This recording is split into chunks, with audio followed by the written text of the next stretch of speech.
سے صدا یہ میرے ہر وقت آ رہی ہے۔ الحمدللہ رب العالمین والصلاة والسلام على اشرف المرسلین وعلى آلہ واصحابہ اجمعین، اما بعد۔ علماء اعظام، معزز حاضرین، السلام علیکم ورحمۃ اللہ وبرکاتہ۔ اللہ سبحانہ و تعالیٰ کا احسان ہے، اللہ کا شکر ہے کہ اس نے دارالقضا کے افتتاح کے اس مبارک موقع پر ہم سب کو جمع ہونے کی ہدایت عطا فرمائی۔ سبحان اللہ و بحمدہ، سبحان اللہ العظیم۔ دارالقضا کی افادیت، اس کی شرعی حیثیت، اس کی تاریخ، ان تمام موضوعات پر آپ نے تفصیلی گفتگو سنی اور اس فکر کا اعادہ پھر ہوا، الحمدللہ۔ میں مختصراً چند باتیں آپ کے سامنے رکھنا چاہتا ہوں، خاص کر کے دارالقضا کی فکر، اس کی تنفیذ اور دارالقضا کس طرح کام کرتی ہے، وہاں کیسے لوگ کام کرتے ہیں، اور امارت شرعیہ کے عزائم آنے والے وقت میں کیا ہیں۔ ان چند موضوعات پہ میں مختصراً گفتگو کروں گا انشاءاللہ۔ ان سب باتوں سے پہلے میں یہ کہنا چاہتا ہوں کہ امارت شرعیہ اپنی فکر کے اعتبار سے کن کا ادارہ ہے؟ امارت شرعیہ ہر اس شخص کا ادارہ ہے جس نے کہا ہے لا الہ الا اللہ محمد الرسول اللہ۔ اس کا مطلب یہ ہے کہ چاہے وہ شیعہ ہو یا سنی، چاہے وہ دیوبندی مسلک کا ہو یا بریلوی مسلک کا ہو، چاہے وہ اہل حدیث ہو، سلفی ہو، یا وہ تبلیغی جماعت سے تعلق رکھتے ہوں، یا وہ جماعت اسلامی سے تعلق رکھتے ہوں، یا کسی جماعت سے تعلق نہ رکھتے ہوں، اگر وہ کہہ رہے ہیں لا الہ الا اللہ محمد الرسول اللہ تو ان کا اس ادارے پر حق ہے۔ دوسری بات، وہ لوگ جو اس فکر سے ہم آہنگ ہیں ان کا بھی اس ادارے پر حق ہے، وہ بھی اس ادارے کے ہیں۔ تیسرے، وہ لوگ ہیں جو اس ادارے سے مدد لینا چاہتے ہیں، وہ بھی اس کا حصہ ہیں۔ اور چوتھے، وہ لوگ جو جانتے ہیں کہ وہ اس ادارے کا حصہ نہیں ہیں اور نہیں بننا چاہتے ہیں، وہ بھی اس ادارے کا حصہ ہیں انشاءاللہ۔ یہ امارت شرعیہ کی فکر ہے۔ اب بات آتی ہے دارالقضا کے قیام کی۔ دارالقضا کس حیثیت میں کام کر رہا ہے؟ ابھی جناب نائب امیر شریعت صاحب نے آپ کے سامنے یہ فرمایا کہ یہ کوئی متوازی نظام نہیں ہے۔ میں اس کی تھوڑی وضاحت اور کرنا چاہتا ہوں تاکہ ہم لوگوں کا دل بالکل صاف ہو جائے۔ دیکھیے، جب ملک کو یہ لگنے لگا کہ اب آزادی ملنے والی ہے اور دوسری جنگ عظیم میں برطانیہ کی حالت خراب ہونے لگی، تو یہاں لوگوں نے سوچنا شروع کیا کہ آنے والا ملک کیسا ہوگا جب کوئی حاکم نہیں ہوگا اور ہم خود اپنے قوانین بنا سکیں گے۔ اور اس سے پہلے جیسا کہ مولانا نے فرمایا کہ شریعت ایپلیکیشن ایکٹ آ چکا تھا، تو جب یہ ملک بنا تو اس کے اندر دو چیزیں قائم کی گئیں۔ ایک ہے فریڈم آف ریلیجن، یعنی ہر ایک شخص کو، ہر ایک گروہ کو یہ آزادی ہے کہ وہ اپنے لیے مذہب کو اختیار کر سکے، وہ اپنے دین کو اختیار کر سکے، وہ اپنے نظام حیات کو اختیار کر سکے، اور نہ صرف اختیار کر سکے بلکہ اس کے بارے میں دوسروں کو بتائے اور دوسروں کو سمجھائے اور اپنے دین کو پروپیگیٹ کرے۔ یہ قانونی اجازت ہے۔ امارت شرع، دارالقضا اور تمام ادارے اس فریڈم آف ریلیجن کے تحت کام کرتے ہیں۔ ٹھیک اسی طریقے سے ایک کانسٹیٹیوشن میں کانٹریکٹ لا ایک چیز ہے، معاہدات کے قوانین، اس میں ایک چیز ہے آربیٹریشن ایکٹ۔ جتنے بھی ہم لوگ معاہدات پہ کام کرتے ہیں، جو دارالقضا معاہدات پہ کام کرتی ہے، کانٹریکٹ پہ کام کرتی ہے، وہ اس آربیٹریشن ایکٹ کے تحت کام کرتی ہے۔ اس نوعیت سے دارالقضا فرینڈ آف کورٹ کی حیثیت سے کام کرتی ہے۔ یہ پیرلل سسٹم بالکل بھی نہیں ہے، یہ فرینڈ آف کورٹ کے حساب سے کام کرتی ہے۔ تو یہ بات ہم لوگوں کو ذہن میں رکھنی چاہیے کہ دارالقضا ہندوستان کے موجودہ آئین کے تحت کام کرتی ہے، لیکن اس آئین کے ہونے کے باوجود جب فریڈم آف ریلیجن ہے تو ہندوستان میں ہم لوگوں کے پاس جو مذہبی اختیارات ہیں اور جو مذہبی ضروریات ہیں اس کے تحت دارالقضا کام کرتی ہے۔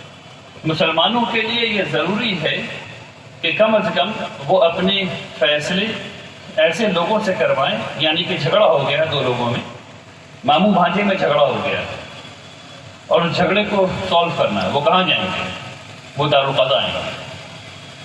اگر دو لوگوں نے کچھ کانٹریکٹ کیا ہے، اس کو بیچنا ہے، اس کو خریدنا ہے، اس میں شریعت کا نقطہ نظر بھی ہے۔ آپ کو پتا ہے کہ انٹرسٹ حرام ہے، سود حرام ہے، لیکن اگر آپ نارمل کانٹریکٹ کریں گے تو اس میں سود حلال ہے۔ تو آپ کہاں جائیں گے؟ کس سے رائے لیں گے؟ آپ دارالقضا آئیں گے، دارالقضا میں رائے لیں گے۔ آپ قاضی صاحب سے پوچھیں گے کہ کانٹریکٹ کیسے لکھا جائے تاکہ یہ شریعت کے مطابق حلال ہو، کیونکہ مسلمان حرام نہیں کر سکتا ہے نا، مسلمان حرام نہیں کر سکتا، اس لیے حلال کیسے ہو وہ دارالقضا میں پتہ چلے گا۔ ٹھیک اسی طریقے سے مشہور ہے طلاق کے معاملے، نکاح کے معاملے، یہ سب تو دارالقضا کرتی ہی ہے الحمدللہ رب العالمین، لیکن ان تمام کاموں میں ہم لوگوں کو یہ ضرورت ہے کہ ہم لوگ حلال سے قریب آئیں، اپنے معاملات میں حلال سے قریب آئیں، اس کے لیے دارالقضا ہے۔ تو یہ بات الحمدللہ رب العالمین میرا خیال ہے صاف ہو گئی۔ اب اس کو سمجھیے کہ دارالقضا کس طرح کام کرتے ہیں، دارالقضا میں کون سے لوگ کام کرتے ہیں۔ دیکھیے دارالقضا میں جو لوگ قاضی بن کر کے آتے ہیں انہوں نے بہت طویل تعلیم حاصل کی ہوئی ہوتی ہے۔ پہلے تو وہ عالم یا فاضل ہوتے ہیں اچھے اداروں سے، اس کے بعد وہ 2 سال کا افتاء کا کورس کرتے ہیں جس میں وہ اسلامی شریعت کے، آپ کی زبان میں اور ہماری زبان میں کہوں تو وکیل بنائے جاتے ہیں۔ انہیں اس قانون کے بارے میں، جو مفتی ہے وہ اصلاً وکیل ہے، عام زبان میں اصلاً وکیل ہے، اس کو یہ پتا ہے کہ قانون کیسے پڑھتے ہیں، قانون کی تعبیر انٹرپریٹ کیسے کرتے ہیں اور ایک اوپینین کیسے فارم کرتے ہیں۔ اور پھر اس کے بعد 6 مہینے کا کورس اور کرایا جاتا ہے جس سے ان کو یہ تربیت دی جاتی ہے کہ قاضی کی حیثیت سے کیسے کام کرنا ہے، لوگوں سے بات چیت کیسے کرنی ہے۔ 2 لوگ بیٹھے ہوئے آ کر کے اور دونوں ایگریویٹڈ ہیں، دونوں لڑائی پر آمادہ ہیں، ان سے بات چیت کیسے کرنی ہے، ان کو سمجھانا کیسے ہے، ان کو سکون میں کیسے لانا ہے، یہ سب ٹریننگ ان کو دی جاتی ہے۔ اس کے بعد امتحانات کے بعد وہ قاضی بنتے ہیں۔ تو اتنی تعلیم حاصل کرنے کے بعد ایک شخص قاضی بنتا ہے۔ تو ہمارے قاضی حضرات ماشاءاللہ ان پر ہم لوگوں کا پورا اعتماد ہے کہ وہ اچھا کام کرتے ہیں، لیکن جو فیصلے ہو رہے ہیں، جو صلح ہو رہی ہے، جو باتیں ہو رہی ہیں، یہ کیسے پتہ چلے گا کہ وہ ٹھیک بھی ہو رہی ہے؟ یعنی اس کا کوالٹیٹیو انالیسس کیا ہوگا اور کوانٹیٹیو انالیسس کیا ہوگا؟ یعنی کیسے پتہ چلے گا کہ جو فیصلہ ہوا وہ صحیح ہوا اور جو فیصلہ ہوا وہ تیزی سے بھی ہوا؟ اور تیزی کا مطلب یہ نہیں کہ تیزی میں یعنی فیصلے میں خرابی آ گئی، تیزی کا مطلب یہ ہے کہ اتنا تیز ہوا جتنا تیز اس کو ہونا چاہیے تھا۔ تو الحمدللہ مجھے بتاتے ہوئے فخر محسوس ہوتا ہے کہ تقریباً ہر ایک فیصلہ جو ہوتا ہے وہ قاضی شریعت صاحب کی ڈیسک سے ہو کر کے گزرتا ہے، اور اس کے بعد ایک پوری کمیٹی ہے جو فیصلوں کو دیکھتی ہے، سمجھتی ہے اور یہ دیکھتی ہے کہ جو فیصلے ہو رہے ہیں وہ صحیح ہو رہے ہیں کہ نہیں ہو رہے ہیں، اس میں جتنی چیزوں کی ضرورت ہے وہ ہو رہی ہے یا نہیں ہو رہی ہے۔ یہ ہے کوالٹیٹیو انالیسس کہ جو صحیح کام ہو رہا ہے یا نہیں ہو رہا ہے۔ اب اس کے بعد کوانٹیٹیو انالیسس ہے۔ نارملی ایسے حالات میں جب 2 لوگ لڑ رہے ہوں تو فیصلے تک پہنچنے میں، مسئلے کو حل کرنے میں بہت وقت لگتا ہے۔ مجھے بتاتے ہوئے بے پناہ خوشی ہو رہی ہے کہ دارالقضا میں 70% مسئلے، 70% مسئلہ 1 مہینے کے اندر سالو ہو جاتا ہے اور 95% مسئلہ 2 مہینے کے اندر سالو ہو جاتا ہے۔ یہ ایک عظیم کامیابی ہے کسی بھی ایسے آربیٹریشن سینٹر کے لیے، کسی بھی دارالقضا کے قسم کے نظام کے لیے۔ آپ پوری دنیا میں آپ اٹھا کر کے دیکھ لیجئے، اتنے جلدی فیصلے جو دونوں فریق کو قبول ہو بے پناہ مشکل ہے. میں یقین کے ساتھ کہہ سکتا ہوں کہ نہیں ملے گا. ہو سکتا ہے کہ اس میں غلط ثابت ہو جاؤں، لیکن ملے گا بھی تو اکا دکا ہوگا، لیکن عام طور پہ نہیں ملنے والا. تو یہ تو کیسے ہم لوگ کر رہے ہیں اور کیا کر رہے ہیں. اب چند اصول کہ ہم لوگ اس چیز کو کیسے کرتے ہیں. جب دو لوگ دارالقضاء میں آتے ہیں تو کیا پروسیس ہوتا ہے، اس کی تھوڑی سی جھلک میں آپ کو دے دیتا ہوں. سب سے پہلی بات یہ ہے کہ اسلام کا سب سے پسندیدہ چیز اس میں ہے کہ صلح ہو جائے. ابھی قاضی صاحب نے فرمایا کہ اگر صلح ہو جائے، اگر دو فریق بیٹھ کر کے صلح کر لیں تو انہیں 70 سال کی نوافل کا ثواب ملتا ہے. تو صلح کرانا سب سے پہلا ہدف ہوتا ہے، سب سے پہلا گول ہوتا ہے، صلح ہو جائے. اچھا، ضمنی طور پر حالانکہ وقت زیادہ ہو رہا ہے، میں یہ بتاتا چلوں کہ صلح میں موٹا موٹی 4 قسم کی صلح ہوتی ہے پوری دنیا میں. ایک وہ چیز ہوتی ہے جہاں ہم لوگ یہ کوشش کرتے ہیں کہ تم بھی ہار جاؤ اور میں بھی ہار جاؤں. میں تمہارا فائدہ نہیں ہونے دیکھ سکتا اور تم میرا فائدہ ہوتے ہوئے نہیں دیکھ سکتے، جو اکثر طلاق کے کیسز میں ہوتا ہے. دونوں نہ بیوی چاہتے ہیں کہ شوہر کا فائدہ ہو، نہ شوہر چاہتا ہے کہ بیوی کا فائدہ ہو، اور ایسے میں دونوں ہی ہار جاتے ہیں. اکثر جو کورٹ میں کیسز ہوتے ہیں اس میں سب سے پہلے تو گھر بکتا ہے، اور گھر بکنے کے بعد اس سے جو پیسہ ہے وہ وکیل کو جاتا ہے. گھر بکتا ہے اور پیسہ وکیل کو جاتا ہے. اگر دونوں نے یہ فیصلہ کر لیا ہوتا کہ ہم لوگ آسانی سے آپس میں مل بانٹ لیں گے تو وہ جو 50,000 روپے یا 2 لاکھ روپے یا 5 لاکھ روپے وکیل کو گئے وہ وکیل کو نہیں جاتے، وہ دونوں کے پاس گئے. تو یہ تو پہلی چیز ہوتی ہے صلح میں کہ تم بھی ہار جاؤ میں بھی ہار جاتا ہوں. دوسری چیز ہوتی ہے کہ میں مظلوم ہوں، میں تمہیں جیتنے دوں گا، اور اس میں بھی کوئی فائدہ نہیں ہے. اسلام چاہتا ہے کہ آپ بھی حق لیں اور میرا بھی حق محفوظ رہے. آپ بھی حق لیں اور میرا بھی حق محفوظ رہے. اسلام میں حق بہت اہم چیز ہے، وہ دینا بھی پڑتی ہے اور لینا بھی پڑتی ہے، دونوں ہی کام ہوتا ہے. تو یہ مظلومیت نہیں چلتی. تیسری چیز جو ہوتی ہے، جو اچھی چیز ہے، وہ یہ کہ ایسی چیز کو دیکھیں جس میں آپ کا بھی نفع ہو جائے اور میرا بھی نفع ہو جائے، جسے ہم انگریزی میں کہتے ہیں ون ون سولوشن. آپ کا بھی فائدہ ہو اور میرا بھی فائدہ ہو.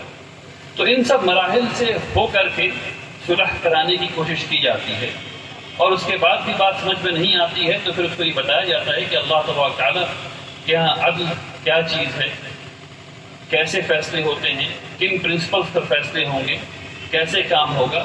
ان سب چیزوں کو بتانے کے بعد دونوں لوگوں کی باتوں کو مکمل طور پر سننے کے بعد، یہاں تک کہ دونوں مطمئن ہو جائیں، الگ الگ بٹھا کر کے، ساتھ بٹھا کر کے، یہ تمام مراحل سے گزار کر کے پھر ایک ایسا فیصلہ کیا جاتا ہے، ایک ایسا حل نکالا جاتا ہے جو دونوں کو قبول ہو. اور یہ تمام کام 70% مسئلوں میں 1 مہینے کے اندر ہو جاتا ہے، اور 95% مسئلوں میں 2 مہینے کے اندر ہو جاتا ہے. الحمدللہ رب العالمین. دیکھیے، یہ ساری باتیں الحمدللہ اچھی ہیں، لیکن آپ سب لوگوں نے ابھی کئی دفعہ سنا اور میں اس کو ریپیٹ کرنا چاہتا ہوں. جو سب سے اہم بات ہے وہ یہ کہ اگر آپ ایمان کے ساتھ، اخلاص کے ساتھ اپنی زندگی گزارنا چاہتے ہیں تو یہ یعنی ایسا نہیں ہوتا کہ ایمان اور اخلاص کے ساتھ زندگی گزارنے والوں میں تنازع نہیں ہوتا، ان کے اندر خرابی پیدا نہیں ہوتی، ان کا جھگڑا نہیں ہوتا ہے، لیکن ان کا حل آسان ہوتا ہے. کیوں؟ کیونکہ وہ لوگ اللہ کی رضا کے لیے حل نکالنے کی کوشش کرتے ہیں. میری آپ تمام لوگوں سے گزارش ہے کہ جب بھی کسی جھگڑے میں پڑیں انشاءاللہ اس کو اخلاص کے ساتھ ریزالو کرنے کی کوشش کریں، اور دارالقضاء کے پیغام کو عام کریں. لوگوں کو یہ پتہ نہیں ہے کہ دارالقضاء صرف نکاح اور طلاق کا مسکن نہیں ہے. اس کے علاوہ جتنے کانٹریکٹ پہ آپ کام کرتے ہیں وہ تمام چیزیں دارالقضاء میں ہوتی ہیں. یہ ضروری ہے کہ آپ کو یہ پتہ ہو، اور یہ ضروری ہے کہ آپ اس نسبت سے یہاں آئیں انشاءاللہ. اور آپ تو یہاں آئے ہیں اس کا مطلب یہ ہے کہ آپ کو پتہ ہے، جو نہیں آئے ہیں اس کا مطلب یہ کہ ان کو نہیں پتہ ہے. اس لیے جن کو پتہ ہے ان کو جن کو نہیں پتہ ہے بتانا چاہیے. آپ کو چاہیے کہ آپ اپنے گھروں میں جائیں، اپنے محلے میں جائیں، اپنے معاشرے میں جائیں، جہاں جہاں آپ رہتے ہیں، اور وہاں اس بات کو بتائیں لوگوں سے کہ اگر خدا نخواستہ اگر کوئی جھگڑا ہو گیا ہو، کوئی ایشو ہو، کسی سے بات کرنی ہو، اگر دین میں کہیں کچھ فہم کی ضرورت ہے تو قاضی صاحب ہیں، ان کے پاس جاؤ انشاءاللہ.